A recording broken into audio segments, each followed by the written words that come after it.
নমস্কার বন্ধুরা, প্রেরণা বাংলা মোটিভেশন চ্যানেলের আজকের পর্বে সবাইকে আমন্ত্রণ। আশা করি সকলে ভালো আছেন, সুস্থ আছেন। আপনার জীবনে যখন খারাপ সময় আসবে তখন কখনো ভেঙে পড়বেন না। মাত্র 3টি কথা মনে রাখুন, তাহলে খুব তাড়াতাড়ি খারাপ সময় কেটে গিয়ে আপনার সুসময় আসবে। আপনার জীবন ভরে উঠবে সুখে, শান্তিতে, সমৃদ্ধিতে। কি সেই 3টি কথা?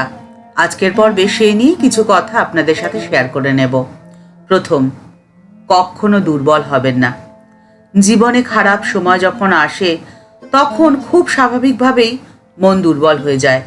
আর দুর্বলতা মানুষের সব থেকে বড় ক্ষত, কারণ দুর্বল স্থানে আঘাত করতে পারে সকলে। এই সংসার শক্তের ভক্ত, নরমের জম।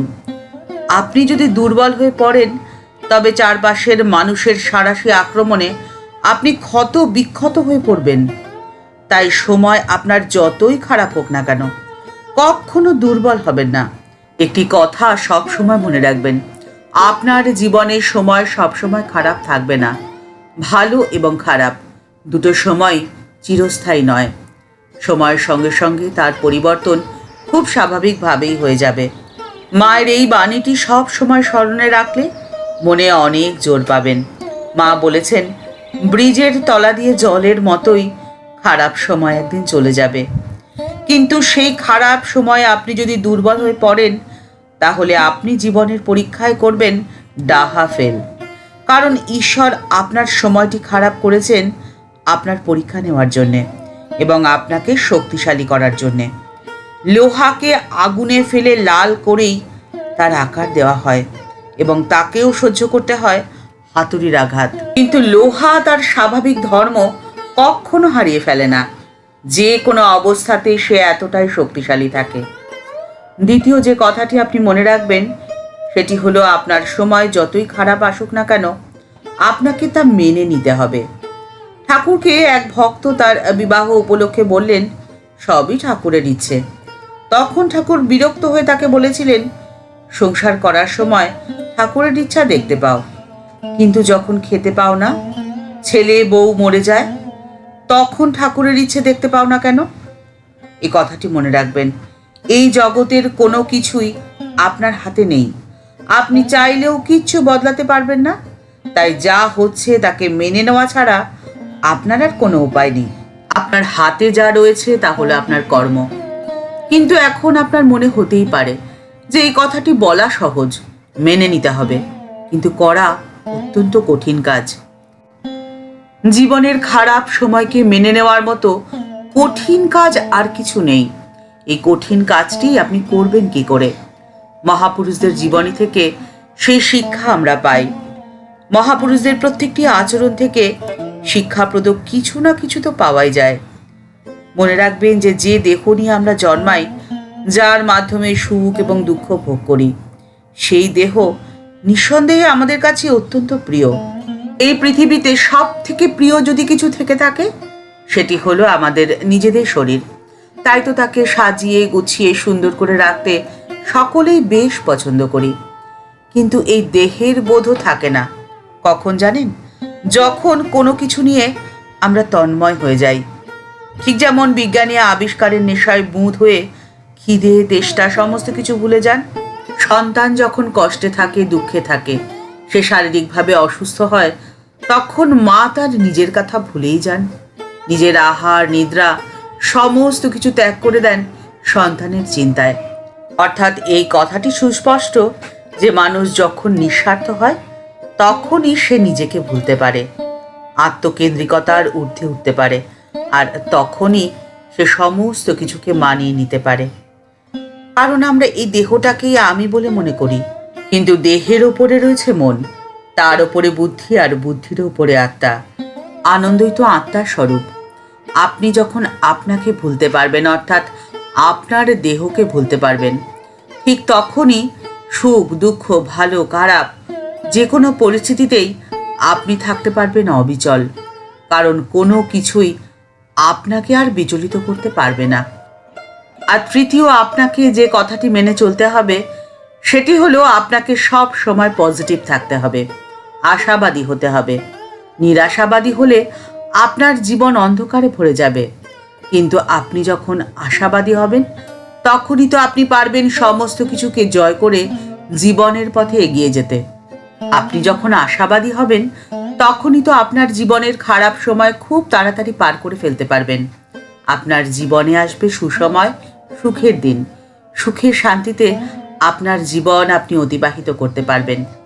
এই পৃথিবীতে মানুষ সব থেকে বেশি যেমন ভালোবাসে নিজেকে, ঠিক তেমনভাবেই এই পৃথিবীতে মানুষের সব থেকে বড় ভয় কি বলুন তো? মৃত্যু ভয়। মৃত্যু ভয় তো মানুষের সহজাত। এটা সত্যি কথা যে বেশিরভাগ মানুষ মৃত্যুকে ভয় করে। তবে কিছু অসাধারণ মানুষ থাকেন যারা মৃত্যুর সময়ও খুব উৎসাহ দেখান, খুব পজিটিভ থাকেন। সেরকম একজন মহামানব, মহাপুরুষের গল্পই এখন আপনাদের সাথে শেয়ার করে নিচ্ছি। তিনি হলেন ব্রহ্মচারী জ্ঞান বা জ্ঞান মহারাজ, যিনি স্বামীজির মন্ত্রশিষ্য ছিলেন। জ্ঞান মহারাজ 1901 সালে মায়াবতীতে রামকৃষ্ণ সঙ্গে যোগদান করেছিলেন। তারপরে তিনি বেলুড় মঠে আসেন এবং জীবনের শেষ দিন পর্যন্ত বেলুড় মঠেই ছিলেন।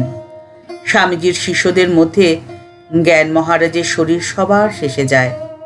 1963 খ্রিস্টাব্দে যখন সারা দেশ এবং বিদেশ জুড়ে স্বামীজির জন্ম শতবর্ষ পালিত করছে, ঠিক সেই বছর 22শে মার্চ ব্রহ্মচারী জ্ঞান মহারাজ 87 বছর বয়সে স্থূল শরীর ত্যাগ করেছিলেন। যারা যুবক বয়সে জ্ঞান মহারাজকে দেখেছেন তাদের কথায় পাওয়া যায় যে তার শরীর বেশ সুঠাম এবং বলবান ছিল। তিনি দৃঢ়চেতা এবং কঠোর পরিশ্রমীও ছিলেন। তার এই দৃঢ়তা জীবনের শেষ দিন পর্যন্ত আমরা নিজের চোখে দেখেছি। যুবকদের স্বামী বিবেকানন্দের আদর্শে অনুপ্রাণিত করাই যেন তার জীবনের লক্ষ্য ছিল এবং তিনি এই কাজে সব রকমভাবে সফলও হয়েছিলেন। তিনি একটি যুবদলও তৈরি করেছিলেন যারা স্বামীজির সর্বজনীন বাণী প্রচারে নিজেদের জীবন উৎসর্গ করেছিলেন। বেলুড় মঠে জ্ঞান মহারাজ যে ঘরটিতে থাকতেন সেখানে তার ছোট্ট একটি নিজস্ব লাইব্রেরি ছিল। সেখানে একটি কাঠের আলমারিতে ঠাকুর এবং স্বামীজির ওপরে বেশ কিছু বই রাখা থাকতো। আর মজার কথাটি কি বলুন তো? আলমারিটি সব সময় খোলা থাকতো আর সেই আলমারির দরজাতে লেখা থাকতো read and keep it back, অর্থাৎ পড়ো এবং পড়ার পরে যেখানে ছিল সেখানেই রেখে দাও। ওই ঘরের মধ্যেই তার আরেকটি কাঠের বাক্স ছিল, তাতে কিছু খুচরো পয়সা থাকতো। সেই বাক্সের ওপরেও লেখা থাকতো গিভ অ্যান্ড টেক, অর্থাৎ যদি তোমার কাছে পয়সা থাকে তাহলে এই বাক্সে দাও, আর যদি না থাকে প্রয়োজনে এখান থেকে নাও। স্বামীজির গিভ অ্যান্ড টেক বাণীর এমন সুন্দর প্রয়োগ করতেন তিনি। শক্তপোক্ত শরীরধারী জ্ঞান মহারাজ ধীরে ধীরে বয়সের ভারে ভারাক্রান্ত হলেন, কিন্তু তার জীবনী শক্তি এতটুকুও কমেনি।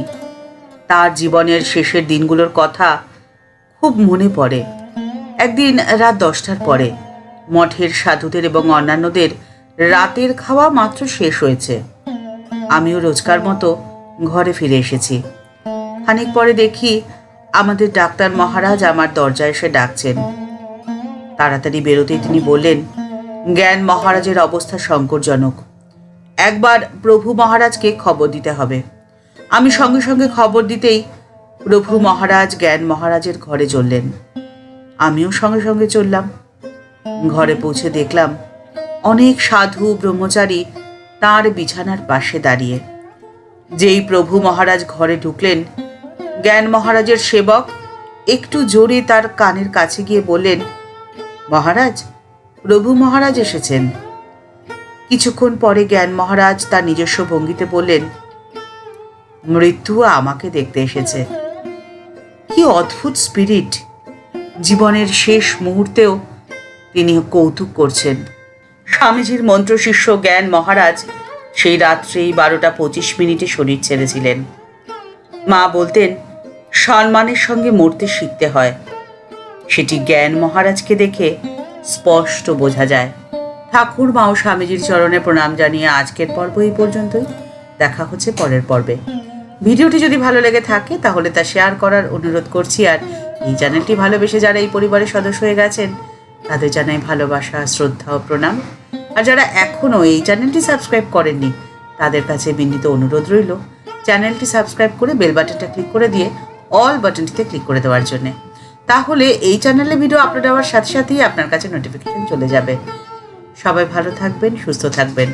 আর কী ধরনের ভিডিও এই চ্যানেলে দেখতে চান সেটি যদি কমেন্ট বক্সের মধ্যে জানান, তাহলে সেই ধরনের ভিডিও এই চ্যানেলে আপলোড করার চেষ্টায় থাকব। নমস্কার।